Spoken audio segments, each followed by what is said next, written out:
Louvado seja nosso Senhor Jesus Cristo, para sempre seja louvado. Salve Maria Imaculada! Boa quinta-feira para nós, né, que estamos aqui prontinhos para trazer mais um programa sempre com você.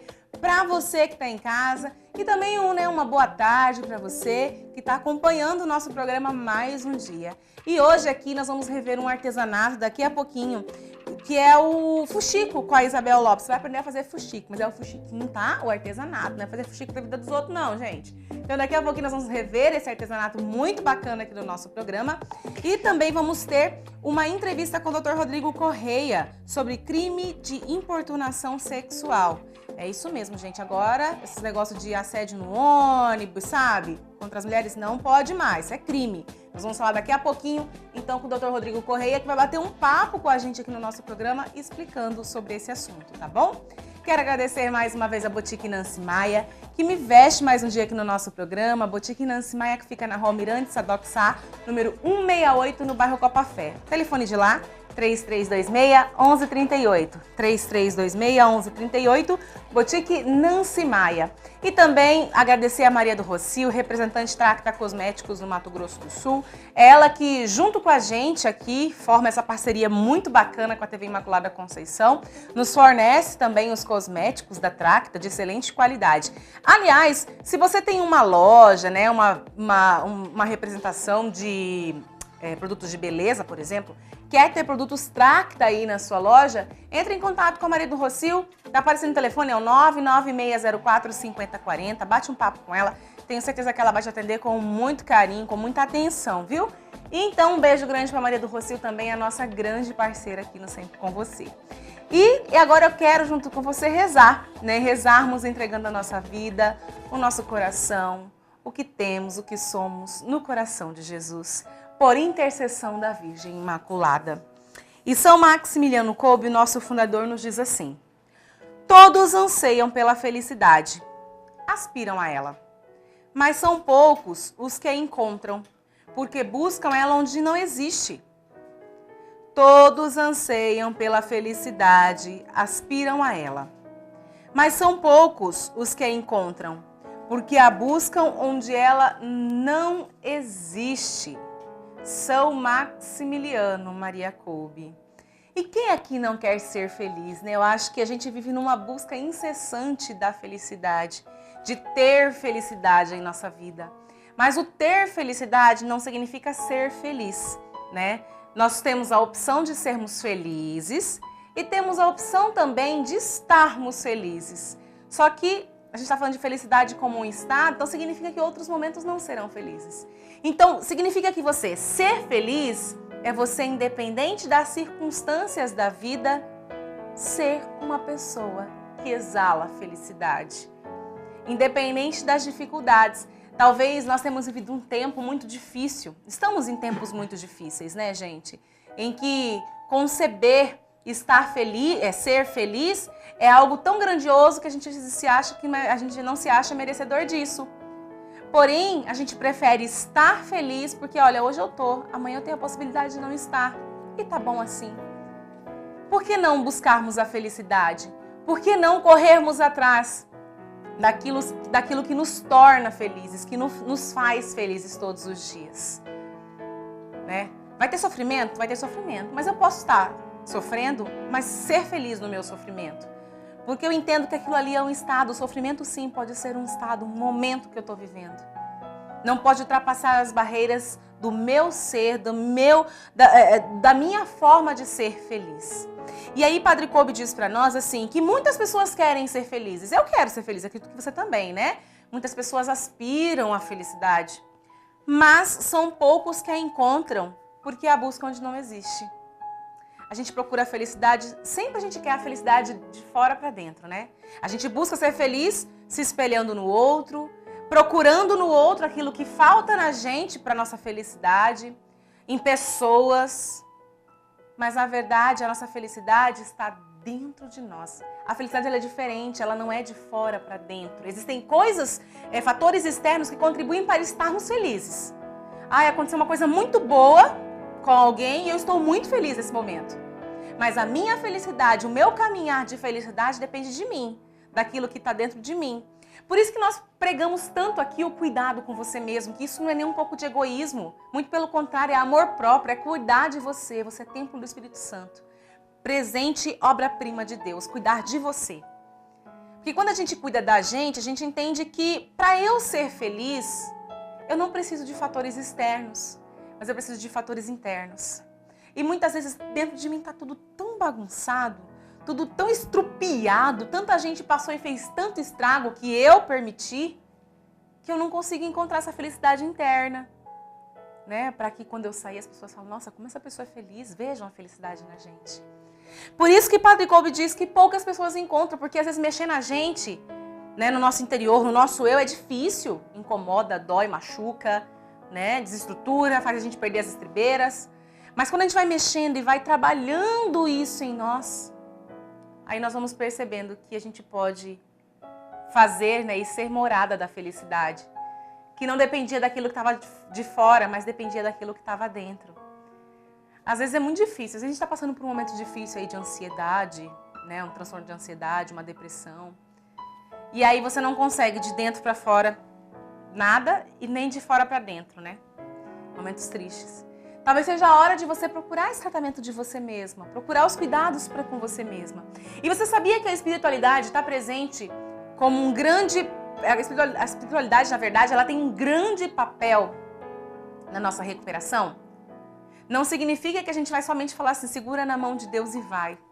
Como a gente fala muitas vezes, como se, às vezes, o nosso mal-estar psíquico, mental, né, que não nos permite ser felizes, só dependesse única e exclusivamente de Deus. É claro que Deus comanda a nossa vida, mas às vezes precisamos de ajudas psicólogos, psiquiatras, para essa caminhada, aliada à espiritualidade, que conta aí pelo menos uns 50%. Quando você passa a se conhecer, né, você passa a querer achar a felicidade dentro de você, saber os motivos que fazem você feliz, um deles que você vai descobrir é o amor de Deus que Deus tem por você, porque você descobre que você é obra-prima de Deus. Você descobre que você é um grande presente de Deus. E aí você descobre que um dos grandes tesouros que você tem, que podem te fazer feliz verdadeiramente, é o amor de Deus. Por isso que Padre Kolbe diz que muitas pessoas querem, poucas encontram porque procuram no lugar errado. Porque procuram nas pessoas, procuram nas coisas, no emprego, né? Procuram no dinheiro, tesouros da terra. Por que não buscarmos a felicidade em Deus, que mora dentro de nós? Portanto, buscar a felicidade dentro de nós mesmos. Eu desejo a você nesse dia, com muito carinho, que você possa olhar para dentro de você mesmo e perceber que a felicidade está aí dentro. A gente vai rezando por você, você vai rezando pela gente, você vai se cuidando, a gente vai se cuidando e a gente vai transformando o nosso mundo, né? O mundo ao nosso redor. Começando da gente. Por isso que eu falo, é de dentro para fora. Porque quando eu sou feliz, as pessoas acabam contagiadas pela felicidade. Nossa, mas essa pessoa está morrendo, eu vejo ela sempre alegre. A pessoa está sofrendo, eu vejo ela sempre alegre.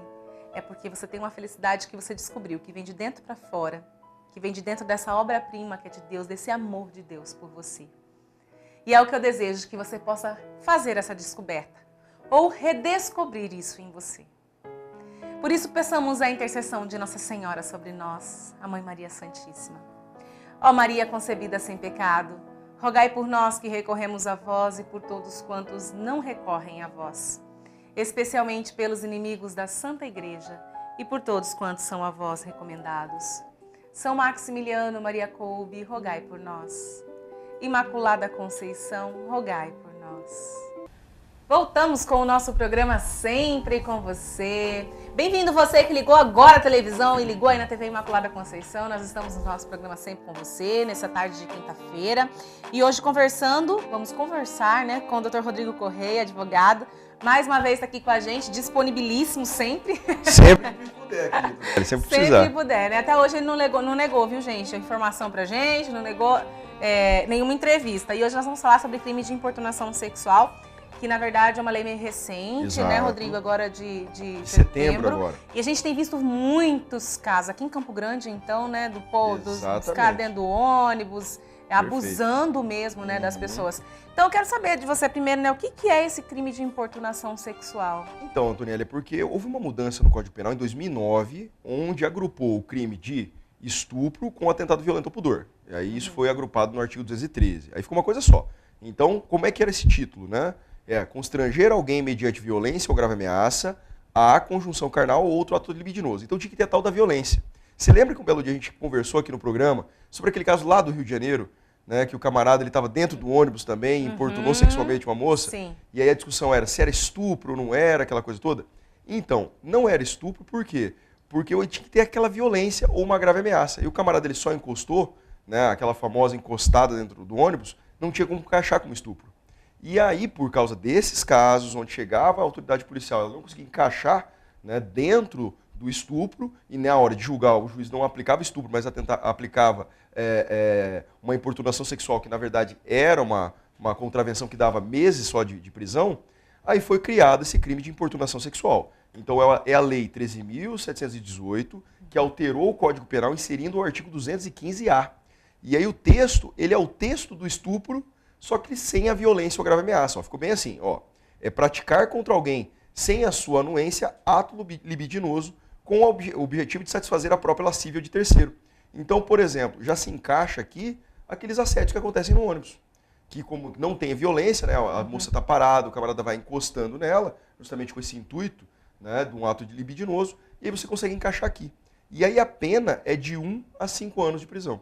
Olha só, um grande avanço, né, Rodrigo? Sim. Se você falar, pensar um grande avanço. Eu não sei se, de repente, as pessoas têm ficado mais... precisam cuidar mais do seu psicológico, né? Eu não sei se as coisas têm ficado mais abertas no nosso país, mas parece que de uns tempos para cá, desde aquele caso, a gente teve aquele caso que a gente citou, né, no Rio, acho que foi no Rio de Janeiro, São Paulo, não lembro. Foi no Rio de Janeiro. Né? Inclusive, o rapaz alegou problema, insanidade mental, né? Então eu falo, eu não sei se as pessoas estão ficando, né, com mais problemas na cabeça, né? Ou se de repente tem se tornado comum. A gente tem visto muitos casos como esse. Então. Aqui em Campo Grande tivemos vários, né, Rodrigo? Exato. Inclusive lá no escritório, né, de janeiro para cá, nós temos atuado aí para vítimas em pelo menos 15 casos. E meu escritório, lembrando, é um escritório pequeno, né, um escritório onde são 2 advogados só, e nós atuamos em 15 casos de janeiro até hoje, tanto de estupro, quanto de importunação sexual, quanto de estupro de vulnerável, crianças, né? Inclusive, aconteceu em Campo Grande agora, foi nos domingos, se eu não me engano, acho que foi na sexta, perdão, um senhor de 69 anos, eu vi, né? Só que aí é estupro de vulnerável mesmo, estuprando um menino autista de 11 anos no meio da rua. Né? E ele foi preso porque um policial passava ali, viu a situação e prendeu em flagrante. Né? Então acontece muito em Campo Grande. E aí você pergunta, mas o que está acontecendo que agora parece que estão aparecendo mais? Eu acho que justamente por quê? Porque as pessoas têm denunciado mais. Eu acho que sempre teve, sempre aconteceu, mas as vítimas ou ficavam com vergonha ou com medo de denunciar, mas agora eles têm denunciado. Né? A gente tem visto, inclusive, né, eu falo assim, até mesmo para nós mulheres, falo como mulher, né? A gente anda com um certo aperto, assim, né, nós mulheres na rua. Por exemplo, mulher que anda, às vezes tem que descer de um ponto de ônibus. Se você sente que tem alguém andando atrás de você, você já aperta o passo. Exato. Eu não sei se é a mesma situação, né, para o homem. Mas a gente tinha, por exemplo, vergonha. Eu imagino, né, se está acontecendo um caso desse dentro do ônibus, o cara está ali fazendo ato libidinoso na sua frente dentro do ônibus. Acho que às vezes você tinha vergonha porque a gente tinha uma certa culpabilidade nisso. Entendi. E eu acho que eu não sei, né, mas com o avanço do que a gente tem discutido sobre feminismo, até mesmo sobre isso, a gente tem tomado mais consciência de que a culpa não é da vítima. Exato. Né? A culpa não é nossa. E que alguém que está fazendo isso é alguém que está fazendo algo errado, sim. Com certeza. Eu lembro que antigamente, por exemplo, uma pessoa anda pelado na rua, né? Ah, atentado violento ao pudor, Isso, né? Era uma coisa exato. grandiosa. E hoje parece que ultrapassou os limites. Com certeza. Não, e o engraçado é muito importante que você falou, porque antigamente as vítimas elas se sentiam culpadas, né? E aí tem o estudo da criminologia. O estudo da criminologia ele diz que realmente uma vítima, por exemplo, que usa saia, né, e a outra está usando calça, a propensão da que está usando saia a ser estuprada é maior, mas a culpa não é dela, a culpa é do estuprador. Né? É o estuprador que, na verdade, ele vê a vítima com uma saia, por exemplo, um alvo mais fácil. Mas isso não quer dizer que a culpa é da vítima. É sempre a culpa do estuprador. Eu acho que as mulheres estão tomando consciência disso, né? Inclusive com a liberação sexual que teve de 1960 para cá. E agora nós estamos chegando nesse ápice, né? Onde as mulheres estão chegando ao poder, onde as mulheres estão chegando nas altas posições de trabalho, e elas estão começando a realmente tomar consciência que a culpa não é delas, é sempre do agressor e estão denunciando. Agora, com relação ao crime, por exemplo, a gente falou, a gente não sabe se o povo está ficando meio doido, né? Se esses homens estão ficando meio doidos. Mas, por exemplo, quando uma pessoa se enquadra agora como crime de importunação sexual, Isso. ele alega que ele, por exemplo, tem insanidade mental. Ele alega. Como é que funciona isso para a penalidade, né? Para a pessoa ser presa, por exemplo? Então, funciona da seguinte maneira. Na verdade, ele tenta alegar uma excludente de culpabilidade, dizendo que ele não conseguia se autodeterminar no momento do delito. Tá, e aí o que acontece? Durante o processo, o processo principal para julgamento da importunação sexual é paralisado e instaura um incidente de sanidade mental. E aí lá é trazido um perito, né, um psicólogo, um psiquiatra do juízo, perito, e ele vai avaliar a situação.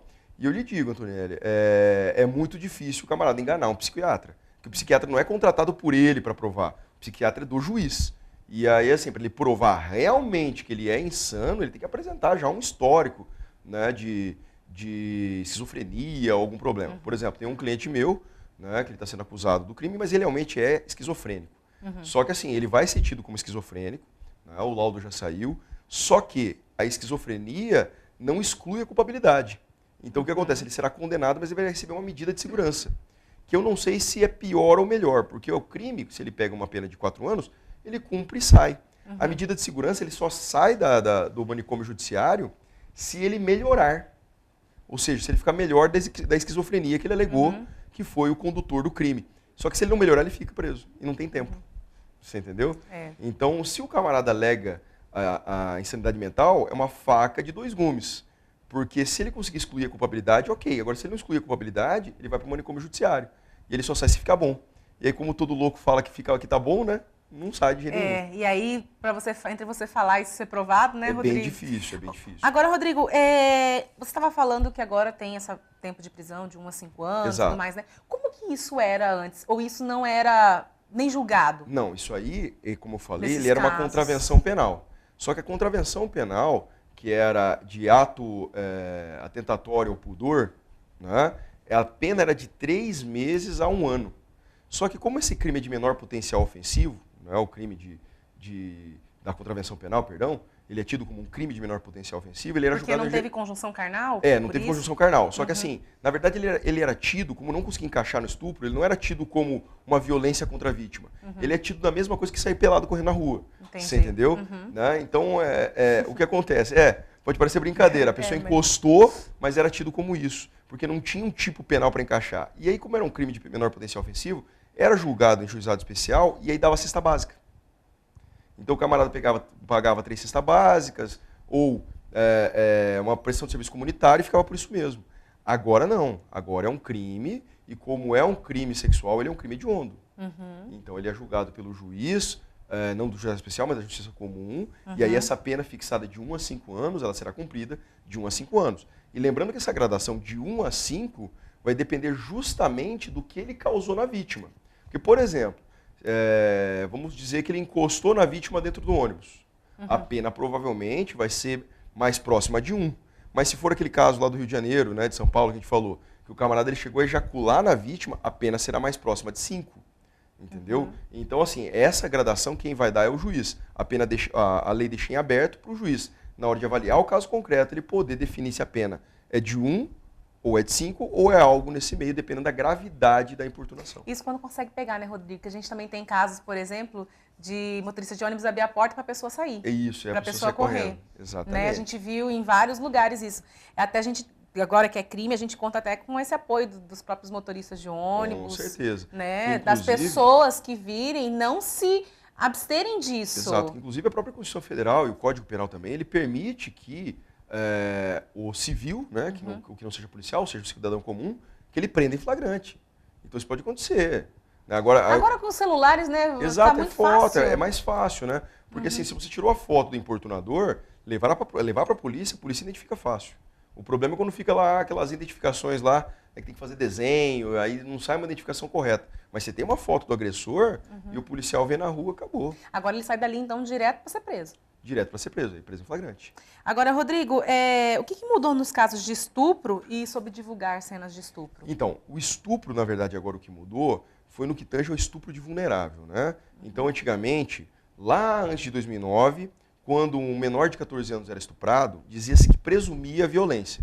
Então, se você provasse que aquela pessoa, aquele menor de 14, ele já tinha realizado outras práticas sexuais, ou era prostituta, por exemplo, o camarada era isento de pena. Aí mudou em 2009, dizendo que só realizar o ato sexual ou libidinoso com menor de 14 é crime. Só que aí havia uma problemática no judiciário, porque tinha juiz que julgava de um jeito e juiz que julgava de outro. Tinha juiz que falava assim, não, mas a menina é prostituta com 13 anos, então ela sabia o que estava fazendo. Então o camarada ele fica isento de pena. A questão do consenso ou não? Isso, do consenso ou não. Aí agora foi incluído um parágrafo 5º, né, no artigo 217A, que o 217A é o estupro de vulnerável, ou seja, realizar sexo com menores de 14, que diz o seguinte, ó, as penas previstas neste caput, né, no 217A, deste artigo aplicam-se independentemente do consentimento da vítima ou do fato dela ter mantido relações sexuais anteriormente. Então o que acontece? Agora está muito claro na lei que o maior de 18 anos que realiza sexo pode ser consentido, não consentido, não importa o que a vítima pensou no momento. É crime. E aí as pessoas, por exemplo, que namoram, porque isso pode acontecer, né? Um rapaz de 18 anos namorar uma menina de 13 ou o contrário, isso pode acontecer, porque hoje, né, a gente sabe que o pessoal tá um pouco diferente. Ele tem que tomar cuidado, porque se ele realizar sexo com essa menina de 13 anos, por mais namorada que seja dele, e digamos que houver uma denúncia, ele será processado, será julgado, será condenado. Por quê? Porque essas penas desses crimes agora, a ação é penal pública incondicionada. O que isso quer dizer? O Ministério Público soube, ele vai processar e se houver provas ele será condenado. Então, porque é menor de idade e não existe consenso de menor de idade. Exatamente, menor de 14. Menor de 14, né? Tem que ser menor de 14. Acima de 14 não teria problema. Então, assim, por exemplo, até falo para os nossos ouvintes aí, nossos telespectadores, se você tem a namorada, você tem seus 17, 18 anos, e tem uma namorada de 13, né, é complicado. Por quê? Porque provavelmente se ela consentir numa relação sexual, por exemplo, consentida que seja, né, de namorados, e alguém ficar sabendo e denunciar, provavelmente o senhor será, né, processado e condenado. Olha só, ficou complexo. Bem... Agora, pode falar. E aí você falou também da divulgação, né, das cenas de estupro. Então o que acontece? Antigamente, né, essa questão de cena de estupro, divulgação, não tinha qualquer problema. Então, inclusive, até a indústria do filme pornográfico fazia esse tipo de filme. E agora é crime. O crime é o seguinte, ó, lá no 218C, diz oferecer, trocar, disponibilizar, transmitir, vender, expor à venda, distribuir, publicar ou divulgar por qualquer meio, inclusive por meio de comunicação de massa, o sistema de informática ou telemática, fotografia, vídeo ou outro registro audiovisual que contenha cena de estupro ou de estupro de vulnerável.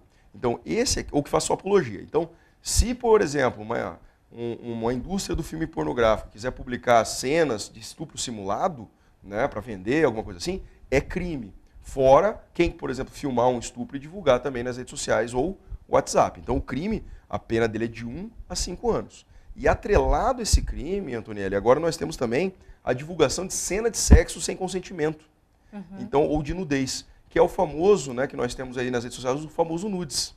Porque antigamente não era crime. Antigamente, se você, por exemplo, detinha algumas imagens do parceiro, do companheiro, enfim, do namorado ou da namorada e divulgava nas redes sociais, isso era tido como difamação. E aí, como difamação... A gente já falou dos crimes de honra, né? Exatamente, era tido como difamação. E aí não acontecia nada. Agora não. Agora o crime, ele é um crime específico, divulgação de cena sexual ou nudez sem autorização, e a pena é de 1 a 5 anos. Então hoje, qualquer pessoa que tenha aí uma cena de sexo, um filme, alguma coisa do companheiro, do ex-namorado, da ex-namorada, e fizer essa divulgação, a pena é grande. A pena é de 1 a 5 anos de prisão, que é a mesma pena da importunação sexual. Acho isso ótimo. É excelente. É excelente, né? Porque antes parecia que se havia uma impunidade em torno disso, né? Até hoje eu estava lendo uma matéria sobre o assassinato de um jogador e parece que esse jogador estava dentro de um grupo de amigos em que eles compartilham nesse grupo fotos. Então. E aí eu falei, poxa, o negócio está além mesmo, né? Daquilo que a gente está vendo superficialmente. É que o bom disso é que você está criminalizando o que lá nos Estados Unidos fala, né, o revenge porn, ou pornô de vingança, que é justamente na hora do amor, na hora de apimentar a relação, às vezes o casal troca imagens, e aí depois que briga, ele fica com aquela imagem para quê? Para chantagear a vítima. Então agora a vítima ela pode fazer o seguinte, se ela está sendo chantageada, ela pode falar, pode publicar, porque a pena é de 5 anos de cadeia para você. Pronto, né? Pronto, agora ela já não é mais chantageada. Rodrigo, existem algumas críticas com relação a essa nova lei? Não, por enquanto não. Né? Não temos nenhuma crítica. Até da parte de vocês, advogados, também? Na verdade, para nós, assim, para quem é advogado, né, nesse tipo de crime, houve uma melhora. Por quê? Porque antigamente você corria o risco do juiz entender que uma importunação sexual era um estupro e o camarada ser penalizado como se fosse estupro, com pena de 5, 6, 7, 10 anos inicial. Né? Agora não, agora você tem certeza de que qual crime cometeu. Porque isso aconteceu em 2009, essa mudança do estupro, Antonelli, e aí inclusive aconteceu lá no Rio Grande do Sul, um delegado que levou sua sobrinha para uma festa, para uma casa de shows, e lá um jovem pegou a menina e deu um beijo, forçado. E aí o delegado, ele prendeu em flagrante aquele menino por estupro. Por quê? Porque ele teria cometido um ato libidinoso com a menina. Só que aí o juiz, na época, ele entendeu que não tinha violência, né? E aí não encaixou no estupro. Mas o camarada foi preso em flagrante, ficou preso lá 10 dias, aquela coisa. Hoje não. Hoje, por exemplo, a menina estiver na balada, na festa, isso aí é muito importante, e vier um rapaz puxando ela pelo braço para beijar, e que ela não queira, por óbvio, né? Se encaixa nesse crime de importunação sexual. Então, assim, o que é bom da lei, que agora você tem um crime específico que você consegue encaixar todos os casos né, de violências sexuais ou de crimes sexuais em algum aspecto. Nenhum vai passar daqui para frente. Bacana, Rodrigo. Quero agradecer mais uma vez a sua participação aqui, eu que agradeço. Né? E falar para você fazer considerações finais, mas eu acho que isso que você falou agora aí fechou, né, muito bem isso. A não sei que você queira. Não, assim, a consideração final, Antonelli, que eu digo para todo mundo. Se você verificar algum crime sexual, ficar sabendo, é importante que denuncie. Isso não pode ficar às escuras. Não pode fechar os olhos, né? Não pode. Inclusive o Ministério Público está com uma campanha, o Ministério Público aqui do Estado de Mato Grosso do Sul, está com uma campanha muito bonita, que se as crianças não podem falar, você tem que falar por elas. Ah, eu vi. Né? Então, liguem, denunciem, só que lembrando, tenham certeza. Porque às vezes se você denunciar sem ter a certeza que aquilo está acontecendo, né, pode causar um problema para você depois. Então, tenha certeza, tome os cuidados, informe a polícia, que a polícia vai investigar. E se realmente o camarada que tiver cometido o delito, ele vai ser preso agora nas penas da nova lei. E nós também, né, Rodrigo? Pra você Sempre. trabalhar. Com certeza. Rodrigo, obrigada, viu? Mais Eu que agradeço, uma vez. Daniele. Te espero na próxima oportunidade, como sempre. Daqui um dia eu te ligo de novo pra gente combinar outra pauta. Tá certo. Nós vamos para um rápido intervalo. Daqui a pouquinho tem um recado também do pessoal lá do Cotolengo, aqui pra gente. E tem notícias de hoje com o Paloma Ortega. Não sai daí não.